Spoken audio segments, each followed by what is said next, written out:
थंगालान एक तमिल फिल्म है जिसे रंजीत ने निर्देशित किया है, जो ब्रिटिश औपनिवेशिक काल में सेट की गई है। यह कहानी एक आदिवासी नेता चियान विक्रम द्वारा निभाई गई के संघर्ष और कोलार गोल्ड फील्ड्स में सोने की खोज के इर्द गिर्द घूमती है। फिल्म में उत्पीड़न, जीवित रहने और राजनीति की जटिलताओं को दिखाया गया है, जिसमें पौराणिक तत्वों का भी मिश्रण है। विक्रम का प्रदर्शन फिल्म का मुख्य आकर्षण है, जिसमें उन्होंने अपने किरदार को बखूबी निभाया है।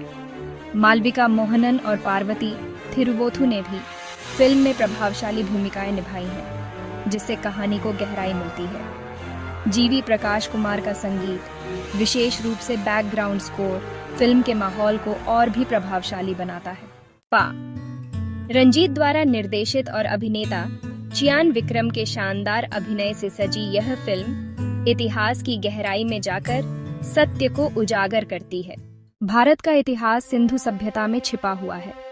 यह सभ्यता बाद में नागों की संस्कृति में बदल गई और यही नागलोक भारत का वास्तविक रूप है। इस देश को बुद्ध के विचारों की अनमोल धरोहर प्राप्त हुई। सिंधु सभ्यता से लेकर तथागत गौतम बुद्ध तक 27 बुद्ध इस धरती पर आए और अंतिम 28वें बुद्ध सिद्धार्थ गौतम पूरी दुनिया पर अपने विचारों का प्रभाव डाल चुके हैं।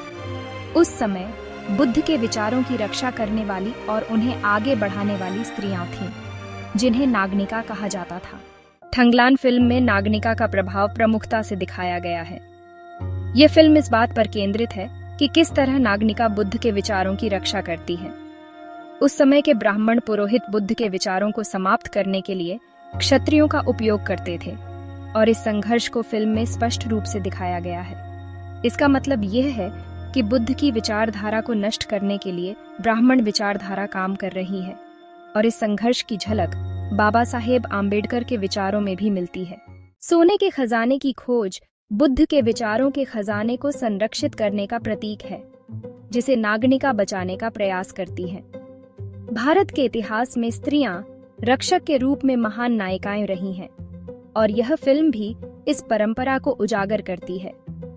ब्राह्मणवादी व्यवस्था के तहत स्त्रियों को गुलाम बनाया गया और उनका गौरवशाली इतिहास छिपा दिया गया। थंगलान फिल्म को समझने के लिए हमें सिंधु सभ्यता से लेकर सम्राट अशोक और आज के समय तक का इतिहास समझना होगा।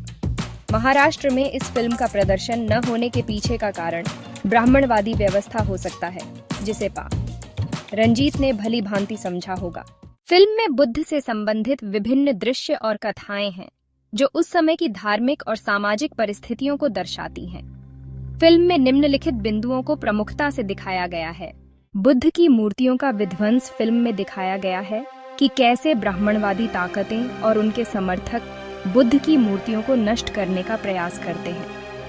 यह उस समय के संघर्ष को दर्शाता है जब बौद्ध धर्म और उसकी शिक्षाओं को समाप्त करने के प्रयास किए जा रहे थे।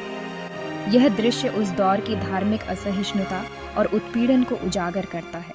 बौद्ध विचारधारा की रक्षा फिल्म में यह भी दिखाया गया है कि कैसे नागवंशीय समुदाय और अन्य समर्थक बुद्ध की शिक्षाओं और उनके प्रतीकों की रक्षा करने के लिए संघर्ष कर रहे थे। इसमें बुद्ध के विचारों को संरक्षित करने के प्रयासों को प्रमुखता से रखा गया है। नागनिका का प्रभाव, जैसा कि पहले बताया गया, फिल्म में नागनिका बुद्ध की शिक्षाओं की रक्षक का उल्लेख है, जो उस समय बुद्ध की विचारधारा को बचाने के लिए संघर्ष करती है।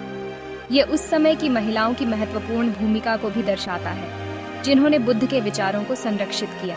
धार्मिक संघर्ष और सामाजिक अन्याय फिल्म में दिखाया गया है कि कैसे उस समय के ब्राह्मणवादी विचारधारा ने बुद्ध के विचारों और उनके अनुयायियों को दबाने की कोशिश की। यह फिल्म उस समय के सामाजिक और धार्मिक संघर्ष को दर्शाती है, जो बुद्ध के विचारों और उनकी शिक्षाओं के खिलाफ था। कुल मिलाकर थंगालान फिल्म में बुद्ध से संबंधित कई महत्वपूर्ण तत्वों को दर्शाया गया है, जो उस समय के सामाजिक और धार्मिक संघर्षों को उजागर करते हैं। भारतीय फिल्मों में बुद्ध दिखना किसी क्रांति से कम नहीं। रंजीत क्रांतिकारी डायरेक्टर, निर्देशक रह चुके हैं।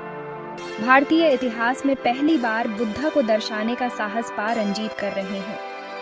उनकी थंगालन नामक मूवी का स्वागत कीजिए, सबको करना चाहिए। नमो बुद्धाय। बुद्ध ही सत्य है और सत्य ही बुद्ध है।